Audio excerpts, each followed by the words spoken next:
In this lesson, we'll be looking at expanding brackets. In algebra, expanding brackets means removing the brackets. It's also known as multiplying out brackets. We use single bracket, double brackets, and a follow-up lesson will demonstrate triple brackets.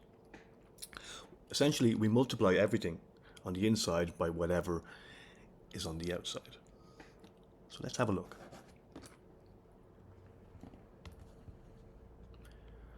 Our first example here, we have 4a times 3b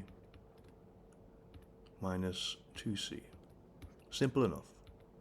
So we essentially just multiply out. So 4a times 3b, which is 12ab. A times b is ab. Our second one, 4a times minus 2c, is minus 8a times c. That's our first example. We've multiplied everything on the outside, which was 4a in this case, by both coefficients and variables inside the brackets. Our second example, a little bit more complicated. Minus 4 times 3p squared minus 7q cubed. Again, just to show this, minus 4 times our 3p squared is minus 12p squared. Really, it's just a minus 4 times the 3 in terms of any change. And secondly, minus 4 times minus 7, so be careful with your sign here.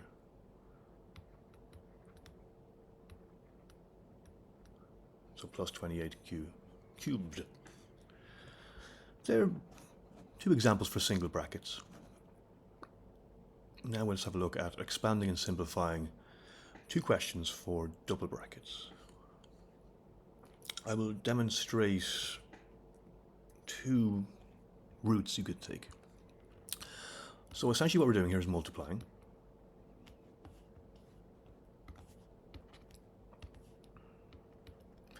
So let's just write out our variables and constants here. So y and 3 on one side and y and 1, as we can see in the question to the left hand side. So multiplying, y times y is y squared, 3 times y is 3y, y times 1 is y, or 1y, and 3 times 1 is 3. Another way of looking at this might be a FOIL method. It's called FOIL.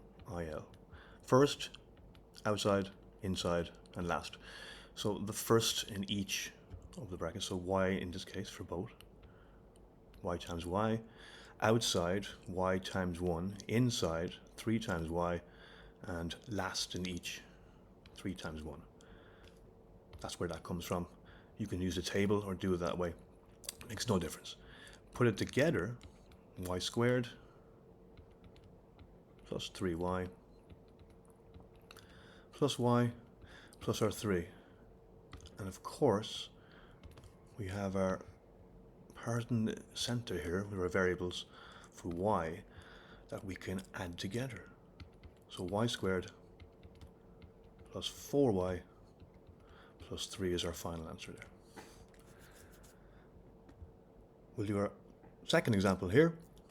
A little bit more complex in terms of coefficients. We have a 4x and a 3x, and we also have minus negative signs. So let's have a look at that. So again, we're multiplying here. We put in our x for that. So our terms are 4x minus 1, 3x, and minus 5. Multiply it out.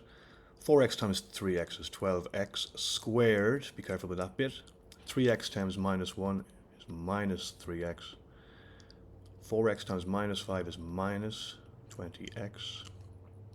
And minus 1 times minus 5 is plus, I'll put the plus in just to make it very clear, plus 5. And just to do this little bit again, just to make sure it's clear, we're doing 4x.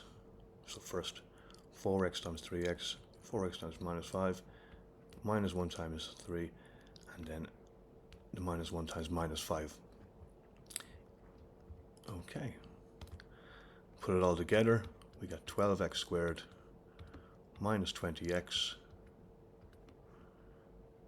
minus 3x plus 5. Try and put it in order in that convention there, if possible. That didn't quite work out. Where's our...